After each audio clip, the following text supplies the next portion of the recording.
सब इसमें एक बिल्कुल नया टॉपिक और बहुत ज़्यादा इंपॉर्टेंट टॉपिक स्टार्ट करने वाले हैं, विच इज कूलम्स लॉ।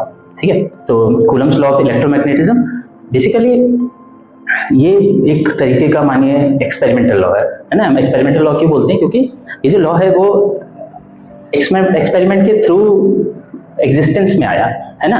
एक तो एक्सपेरिमेंटली आया, दूसरा एक्सीडेंटली आया, है कि नहीं। तो टॉर्शन एक तरीके का डिवाइस होता है जो बहुत ही स्मॉल फोर्सेस को मेजर करने के लिए यूज होता है। तो जो आपके कूलम जो साइंटिस्ट हैं है ना, उन्होंने टॉर्शन का यूज करते हुए कर तो कुछ और रहे थे, लेकिन फिर उन्होंने दो चार्जेस के बीच बीच के फोर्सेस को मेजर कर लिया है ना। और ये कहानी वैसे शुरू होती है ना, बहुत पुरानी 200 साल पहले। ठीक है ना। तो टॉर्शन एक डिवाइस होता है, टॉर्शन का यूज करके उन्होंने इस लॉ को या इस लॉ के बेस को बनाया। ठीक है, कैसे समझ सकते हैं। ठीक है ना। तो ये बेसिकली है क्या, आपको अगर ग्रेविटेशनल फोर्स याद हो, ग्रेविटेशनल लॉ याद हो, तो ये जो यूनिवर्सल ग्रेविटेशनल लॉ है वो क्या बोलता है कि दो मासेस के बीच में अगर हमें फोर्स निकालना है तो फोर्स जो है वो क्या होगा, तो gravitational constant into product of masses upon उनके बीच के डिस्टेंस का इनवर्स का स्क्वायर। ठीक है, तो हम सब ऐसा समझ सकते हैं कि ये जो दो मासेस है, अगर मैं इन दो मासेस को दो पॉइंट चार्ज इमेजिन कर लूं, है ना, Q1 चार्ज और Q2 चार्ज, दो पॉइंट चार्ज इमेजिन कर लो। ठीक है, हमेशा याद रखिए हम ये जो चैप्टर पढ़ रहे हैं उस चैप्टर का नाम है इलेक्ट्रोस्टैटिक्स, है ना। Electro something related to charges, statics which is stationary in nature. तो we are studying upon the charges which are stationary in nature, है ना। तो properties of charges which are stationary in nature. तो let's imagine we have 2 point charges which are stationary. रुके हुए दो charges हैं, आपके टेबल के एक कोने पे एक चार्ज को रख दिया, दूसरे कोने पे दूसरे चार्ज को रख दिया, उसके बीच का कुछ डिस्टेंस है, मानिए 1 मीटर है, हम बोलते हैं जैसे मानिए r है। ठीक है, तो उनके बीच का अगर मुझे इलेक्ट्रोस्टैटिक फोर्स निकालना है तो इसके बीच का जो इलेक्ट्रोस्टैटिक फोर्स है वो आपका प्रोपोर्शनल होगा इन चार्जेस के प्रोडक्ट के, पहली चीज। ठीक, दूसरा इनवर्सली प्रोपोर्शनल होगा इनके बीच के डिस्टेंस का स्क्वायर, है ना, जिसे हम इनवर्स स्क्वायर लॉ बोलते हैं, inverse square law, inverse square law बोलते हैं। ठीक है, अगर हम इन दोनों चीजों को कंबाइन कर दें, तो जो हमारा जो फोर्स है इलेक्ट्रोस्टैटिक वो प्रोपोर्शनल हो जाएगा Q1 Q2 upon r square के। ठीक है ना। तो ये आपका एक तरीके से प्रोपोर्शनैलिटी आ गया, रिलेशन आ गया, दो चार्जेस, स्टेशनरी चार्जेस और उनके बीच के डिस्टेंस के और फोर्स के बीच में। ठीक है, अब समझिए जो प्रोपोर्शनैलिटीज होते हैं, इन प्रोपोर्शनैलिटीज को इक्वेट करने के लिए हमें कुछ ना कुछ प्रोपोर्शनैलिटी कांस्टेंट को इंट्रोड्यूस करवाना पड़ता है। ठीक है, अब प्रोपोर्शनैलिटी कांस्टेंट जो है वो प्रोपोर्शनैलिटी कांस्टेंट आपको कैसे समझ सकते हो, अगर मैं बहुत बेसिक पे जाऊं तो मानिए कि कोई चीज को अगर मैं 2 देता हूं, मतलब मानिए अगर मैंने किसी दोस्त को 2 रुपए दिए और उसने मुझे 4 रुपए रिटर्न कर दिए। ठीक है, किसी दोस्त को मैंने 4 रुपए दिए तो उसने मुझे 8 रुपए रिटर्न कर दिए, किसी दोस्त को मैंने 8 रुपए दिए तो उसने मुझे 16 रुपए रिटर्न कर दिए। तो ये क्या है, एक तरीके रिलेशन है, प्रोपोर्शनैलिटी है। अब इस रिलेशन को मैं इक्वेट करना है, इक्वल करना है, तो मैं क्या बोलूंगा कि मैं अगर किसी को n देता हूं भैया मैं, है ना, तो मुझे वो क्या रिटर्न करके दे रहा है, वो मुझे 2n रिटर्न करके दे रहा है। तो इसको मैं इसको x बोलता हूँ और इसको y बोलता हूँ, और जिसे मुझे इक्वेट करना है तो या तो मैं इसको 2 से मल्टीप्लाई कर दूं, तो मुझे कांस्टेंट, प्रोपोर्शनैलिटी कांस्टेंट है, वो प्रोपोर्शनैलिटी कांस्टेंट हमें इसके लिए भी चाहिए होगा। ठीक है, तो वो प्रोपोर्शनैलिटी कांस्टेंट को हम k बोल देते हैं फिलहाल के लिए। तो Fe is equals to k Q1 Q2 upon r square. ठीक है क्या, ये जो k है इसको हम क्या बोलते हैं, कूलम्स कांस्टेंट, कूलम्स कांस्टेंट।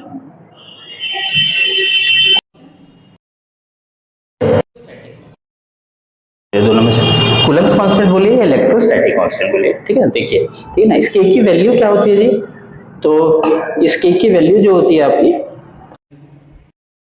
जो आपकी के की वैल्यू होती है इलेक्ट्रोस्टैटिक कांस्टेंट की, वो जो वैल्यू होती है वो आती है आपकी 9 × 10⁹9। ठीक है, यूनिट क्या होगा, यूनिट निकाल लेते हैं। इसमें क्या, इस के को आप कैसे लिख सकते हो, मैं इसको आगे फर्दर लिखता हूँ। अगर मैं इसको एक स्टेप आगे बढ़ाऊं तो के कैसे लिखूंगा, तो के is equals to F Q1 Q2। ठीक है, और इनको अगर मैं इसके ऐसे यूनिट के फॉर्म में लिखूं तो फोर्स जो है वो न्यूटन, आर बताओ, सोचो, मीटर का स्क्वायर, आर का स्क्वायर, आर इज मीटर तो मीटर का स्क्वायर, क्यू क्या है, कूलम। ठीक है, तो क्यू क्या है, कूलम। कूलम कितने बार है, 2 बार, तो कूलम का स्क्वायर तो क्या आ गया, न्यूटन मीटर का स्क्वायर और इनवर्स कूलम का स्क्वायर। ठीक है, क्या तो हम क्या लिखेंगे, newton metre square dot coulomb का इनवर्स का स्क्वायर।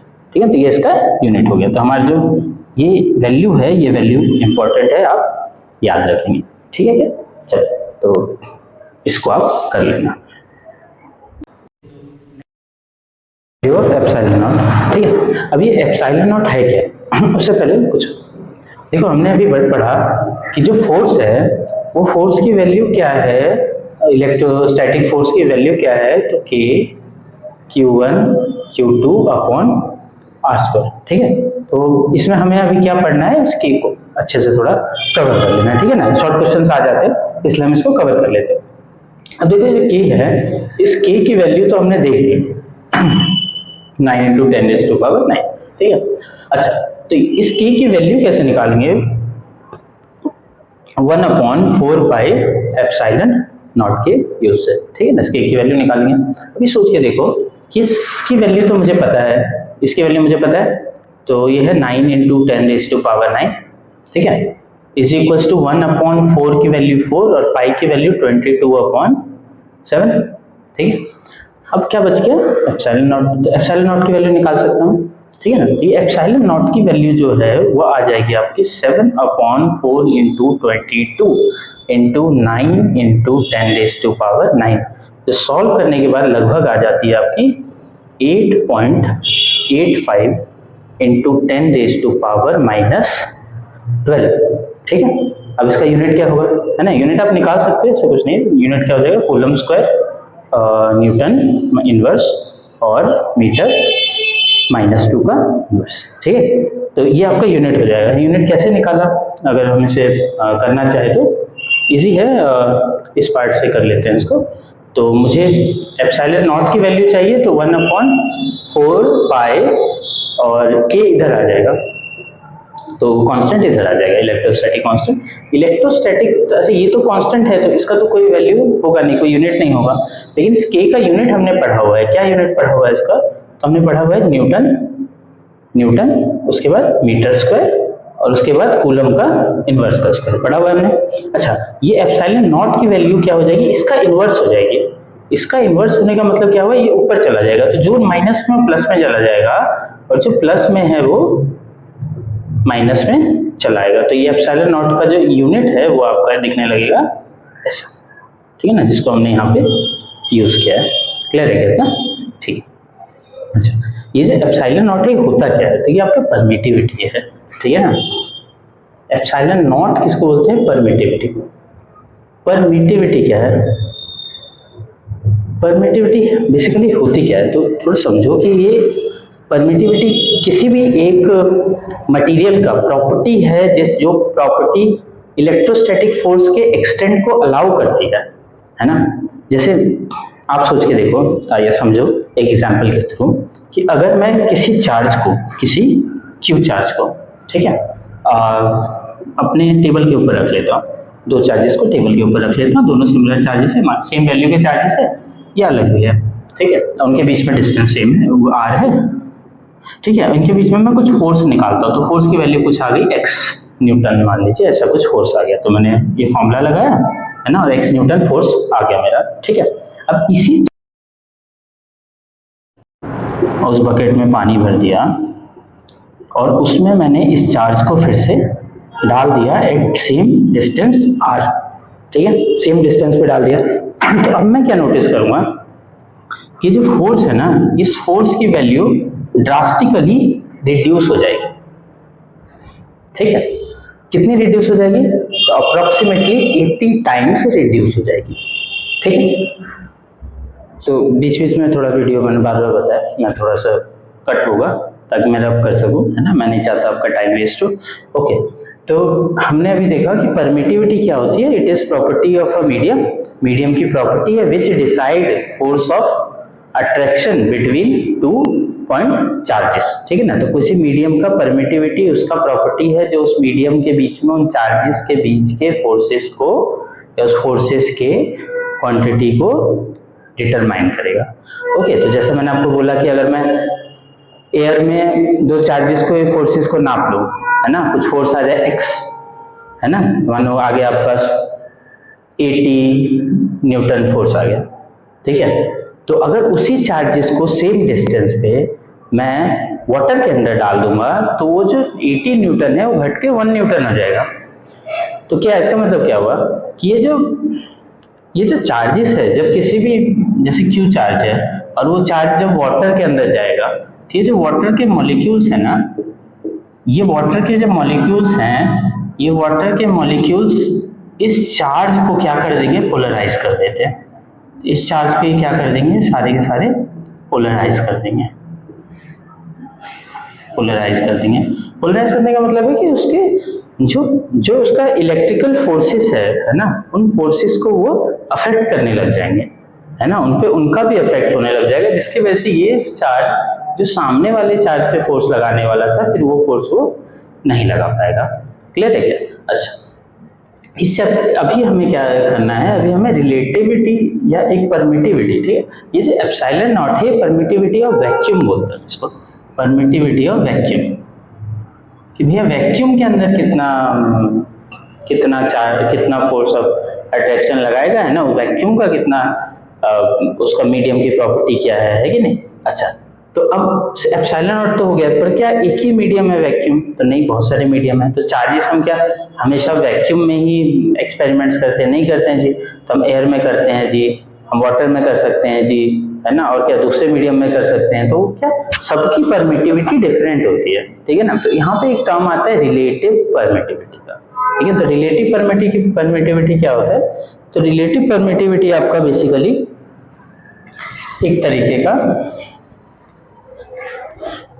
रिलेटिव परमिटिविटी आपके एक तरीके का, है ना, रेशियो होता है between permittivity of that medium upon permittivity of vacuum, ठीक है। तो वैक्यूम और उसके बीच के, तो ऐसे मानते हैं कि दो चार्जेस रखे हैं, ठीक है ना, दो चार्जेस रखे हैं मीडियम, किसी मीडियम में, और दो चार्जेस रखे हुए हैं बट डिस्टेंस सेम रखते हैं r, इसका डिस्टेंस सेम रखते हैं r, ठीक है ना, ऐसा समझते हैं, ठीक है। अब इन दोनों के बीच में अगर मैं फोर्स निकालना चाहूँ तो फोर्स वैक्यूम में निकाल दो पहले, तो मैं क्या निकालूंगा? 1/4 पाई एप्सिलॉन नॉट, ठीक है, वैक्यूम में है तो Q1 Q2 अपॉन r², ठीक है। अब मुझे फोर्स निकालना है उस मीडियम में, ठीक है, तो मैं क्या करूंगा? 1/4 पाई एप्सिलॉन, ठीक है। तो एप्सिलॉन उस मीडियम की परमिटिविटी को ले लेते हैं। एप्सिलॉन नॉट क्या है? परमिटिविटी ऑफ वैक्यूम, वैक्यूम के अंदर परमिटिविटी को एप्सिलॉन नॉट ले लिया। एप्सिलॉन किसको ले लेते हैं? तो परमिटिविटी सिर्फ किसी भी मीडियम की, XYZ परमिटिविटी किसी मीडियम की यह हुई हो जाएगी, ठीक है, into Q1 Q2 upon r², ठीक है ना। अब इसका मैं रेशियो लेता हूँ। अगर मैं इसका रेशियो लूंगा तो आप ये देखो, ये दो टर्म्स तो सिमिलर है, ये कैंसिल हो जाएंगे, ठीक है। 1/4 पाई कैंसिल हो जाएगा, आपका क्या बच गया? एप्सिलॉन नॉट अपॉन एप्सिलॉन, तो क्या आ गया? फोर्स ऑफ किसी भी, force of vacuum upon force of कोई मीडियम, क्या वैल्यू आ जाएगी? तो ये ऊपर चला जाएगा, आप समझते हैं, एप्सिलॉन अपॉन एप्सिलॉन नॉट, ठीक है ना। तो ये आपका क्या हो गया? किसी भी वैक्यूम और उसके बीच में फोर्सेस का रेशियो, ठीक है ना। इसी को हम सब क्या बोल सकते हैं? कोई भी रिलेटिव परमिटिविटी बोल सकते हैं, है ना, या डाइलेक्ट्रिक कांस्टेंट बोलते हैं। तो इसको किसी सिंबल से रिप्रेजेंट कर सकते हैं, है ना। इसी को हम सब रिलेटिव परमिटिविटी या डाइलेक्ट्रिक कांस्टेंट बोलते हैं, डाइलेक्ट्रिक कांस्टेंट बोलते हैं। ठीक, अच्छा ओके ठीक। चलो एक और चीज, किसी भी मीडियम के अंदर मुझे अगर फोर्स निकालना है, किसी भी मीडियम के अंदर जो चार्जेस रख दिया Q1 Q2 है ना, r डिस्टेंस है और कोई मीडियम दे दिया मुझे, मान लो मीडियम है कोई, ठीक है ना, कुछ भी मीडियम है, उसके बीच में फोर्स निकालने के लिए बोल दिया, तो मैं फोर्स की वैल्यू क्या है कि Q1 Q2 upon are square. ठीक है, अच्छा ये जो k की वैल्यू है वो 1/4 पाई एप्सिलॉन हो जाएगा, एप्सिलॉन नॉट नहीं होगा, क्यों, क्योंकि वैक्यूम नहीं है। अच्छा, into Q1 Q2 upon are square. Okay, अब ये जो एप्सिलॉन है इसकी वैल्यू कैसे निकलेगी?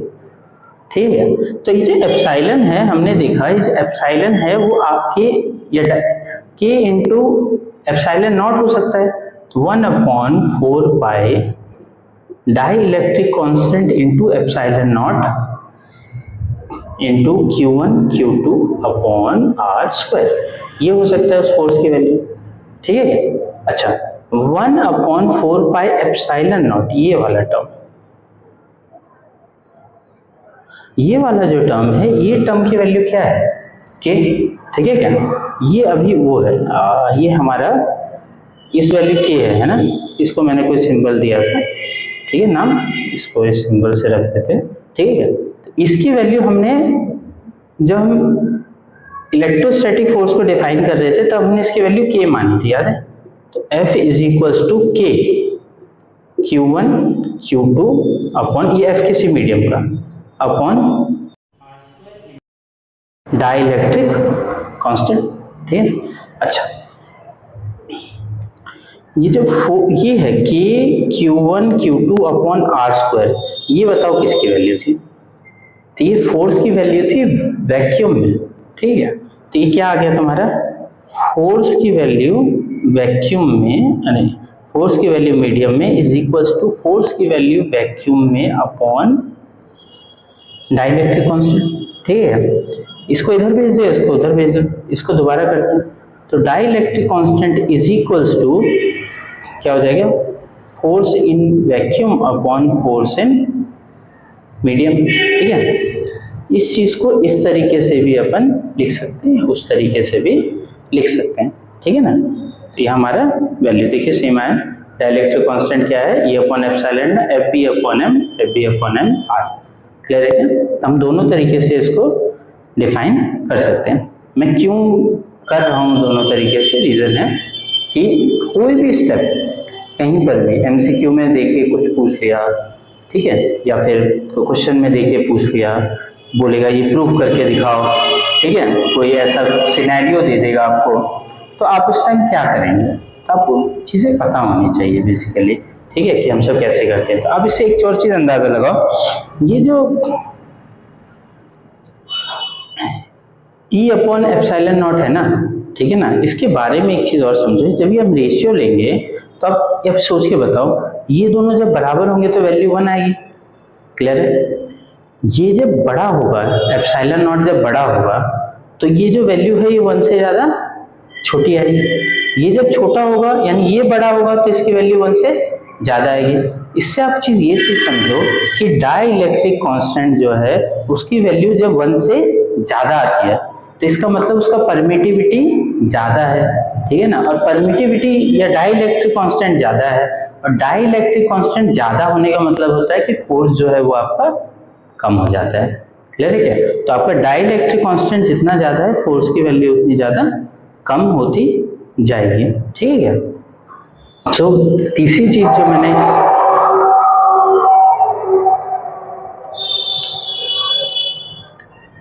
बच्चों, तो तीसरी चीज जो मैंने इस वीडियो में प्लान करी है आपको करवाने की वो है vector form of this law.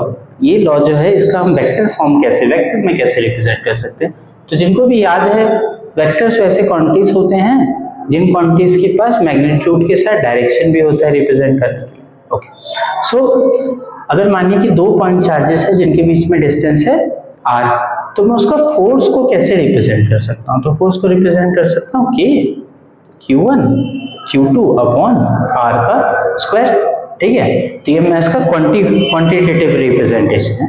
Vector representation कैसे कर सकता हूँ, तो इसका वेक्टर रिप्रेजेंटेशन क्या हो जाएगा कि Q1 Q2 upon are square R cap, ठीक है ना, आर कैप। इस आर कैप, ये आर कैप है क्या, तो ये आर कैप आपका यूनिट वेक्टर है, ठीक है ना। यूनिट वेक्टर क्या होते हैं भैया, तो यूनिट वेक्टर जो होते हैं वो किसी भी वेक्टर का यूनिट फॉर्म होता है, किसी वेक्टर का यूनिट फॉर्म होता है विथ इट्स डायरेक्शन, ठीक है। तो इसका मैग्नेट, किसी वेक्टर को अगर मुझे सिर्फ डायरेक्शन के साथ रिप्रेजेंट करना इन द वेक्टर फॉर्म, तो मैं उसको उसके यूनिट वेक्टर के साथ ही रिप्रेजेंट करूंगा।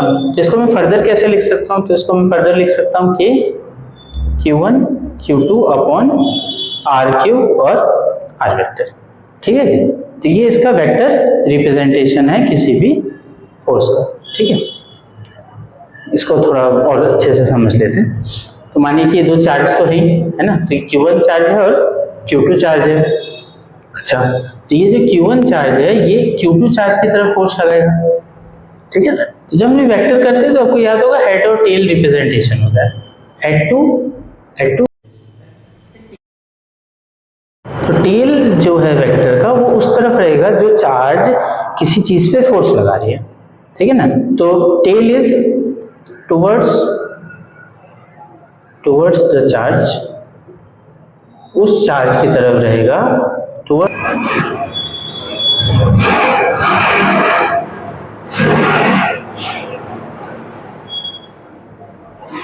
वो चार्ज जहां से फोर्स जनरेट हो रहा है, ठीक है ना, उसको हम सर टेल की तरफ रखेंगे। ये शोर शराबे को इग्नोर करेंगे। और जो हेड है वो हेड किस तरफ रहेगा, है ना, तो towards charge on which force is acting, towards charge on which force is acting. वो चार्ज जिसकी तरफ फोर्स एक्ट कर रहा है उसकी तरफ हेड को रखेंगे, वो चार्ज जिसके वजह से फोर्स इमर्ज हो रहा है उसको हम टेल की तरफ रखेंगे, ठीक है। अच्छा, ये चीज समझ गए।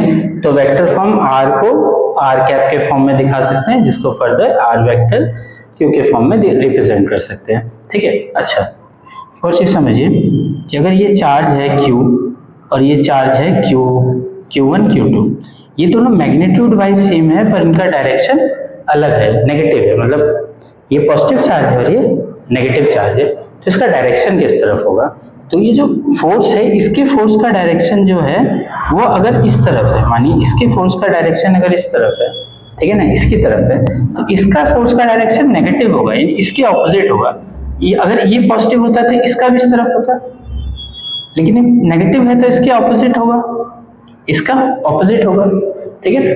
तो ये रिप्रेजेंटेशन, सिंपल रिप्रेजेंटेशन से आप ये समझ सकते हो कि ये जो नेगेटिव चार्जेस होते हैं, ऑपोजिट चार्जेस होते हैं, दे अट्रैक्ट ईच अदर।